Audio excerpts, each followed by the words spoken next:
So this first pull can be kind of hairy. Most people pull all of these ads all the way down to the bottom, lust, and just AoE their heart out and range. I'll, basically, we stand just out of the way where we don't aggro the boss, but we're not standing in bad because the little water thing they do underneath of them really, really, really, really hurts. And melee and the tanks just kind of kite them and keep aggro. So just be advised if you're melee, you're going to definitely want to watch your feet. So just like what he's doing right now, aggro everything, lust, go right around here, and if the tank brings him down here, we can stay up here. If the tank wants to stay up here, then we go down there.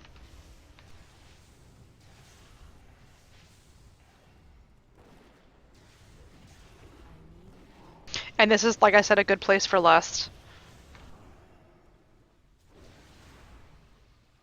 And then as soon as the final one's about to die, run up here, start the RP. Most tanks stay up here. So they'll stay up here, and the group will go all the way in the back over here. There's a sweet spot here. If you can look at the floor, do you see where I'm standing? Do you see exactly where I'm standing? Let me scroll myself here. It's like in the middle. If you're standing a little bit over here or a little bit over here, when that splash stuff happens, you will probably be killed. So melee, obviously, you're going to have to run up to do the melee thing, but you're going to want to watch your feet. So you're going to be up where the tank is, but if you're range, stand right here on this sweet spot, and you'll be fine. The tank can, especially DK tanks, they're amazing for this. They just basically grab all the ads and just go, you come here. So here's another one. I'm so Yoink! good at this game. Yep, exactly. And you don't actually have to worry about any of the splashes as a melee DPS. Because the black splash stuff, if you're standing on these back platforms like we are now, we don't actually get hit by those. Yeah, so that, yeah.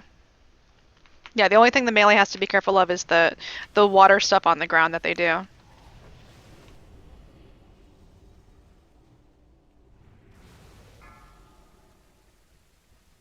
And we're killing these so quickly where it's like the next one's coming out as we're killing the small ads. Trust me, in challenge modes it won't be that way. Next ad coming out now. Then there's a sweet spot we're going to run to. It's like right over there when the actual encounter starts. There's not a lot of healing, and then DPS can basically keep DPSing, and of course this is for ranged. Melee, you'll just kind of run around the boss like you normally do, because going back there is going to be too far. So if you stand here as a ranged, we will be thrown backwards, but it's totally easy to heal through. And again, just save Divine Star for this. It's money as a priest or totem or spirit link or whatever as a shaman. But then we don't have to worry about running too much, and because everyone knows as ranged, it's just a pain in the butt to run and cast and run and cast and run and cast. So a lot of times it's just stay there.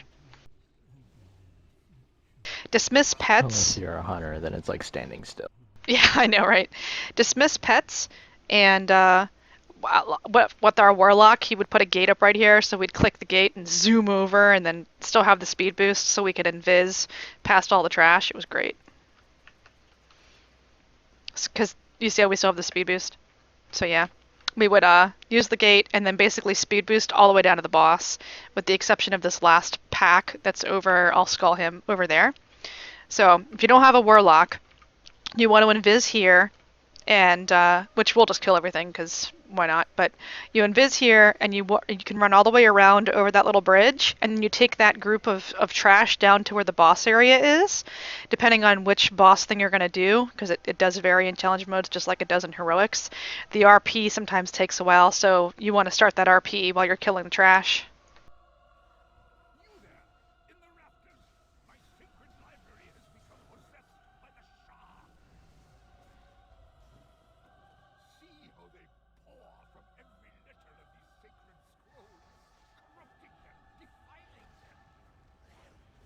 So if we were invising, we'd skip all of that until here.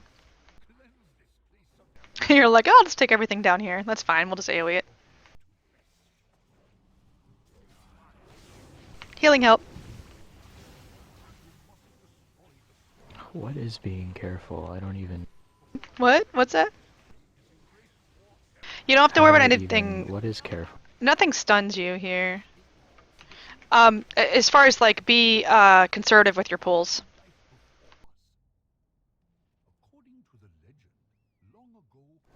The little shaws, by the way, for casters and healers, they silence you if you're within 20 yards of them.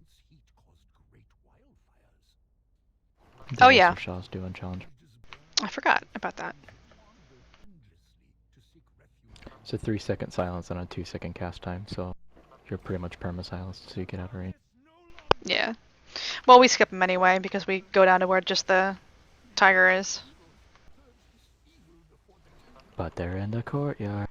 Yes, they are. Yeah, I always suggest for the courtyard stuff to just pull quadrant by quadrant quickly instead of the whole thing because of that stupid silence.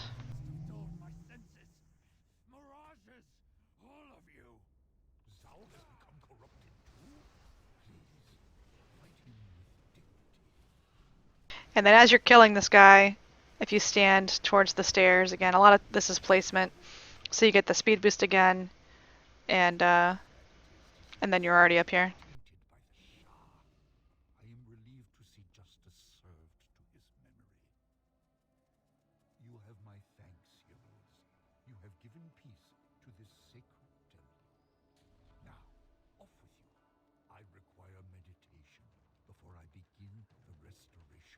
So decide ahead of time where you're going as far as tanks are concerned. If you're going left first or right first, and if you're going clockwise or counterclockwise. They also do a purple puddle on the ground. You can see one right there. That hurts a lot, so if you stand in it, it will probably kill you. And you want to make sure you're dispelling as well.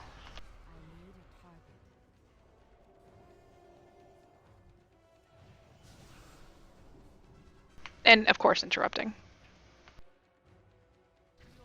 So this boss here, make sure that you avoid her waves that she does, both of them when she's like this, and it's like a fiery yellow wave, and when she's a dragon, it's like a green wave. Which will probably kill her before we see either of that, but you guys know what I'm talking about.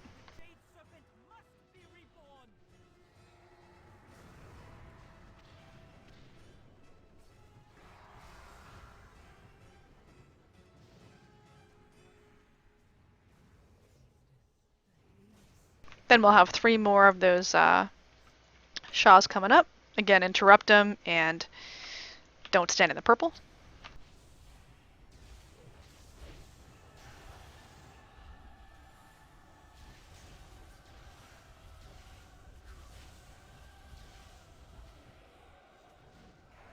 Now for this boss, clever placement is all the way up. Take him as far up that little balcony as possible, because when he runs down to do that ability for the boss fight, that he casts like a mirror, like a shadow Shaw image of yourself, you can get some extra DPS on him.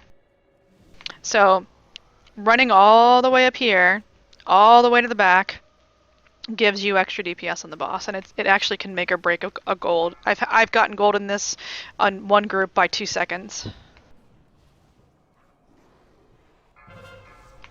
And dispel people with that touch of nothingness. Very important. Yep.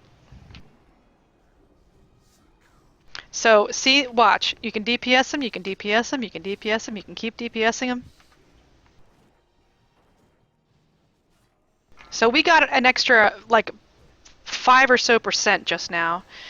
I do suggest that you mark the healer for this, so that way the healer can just stand there and heal, and everybody else can DPS the boss. And then again, just drag him up here as soon as you can.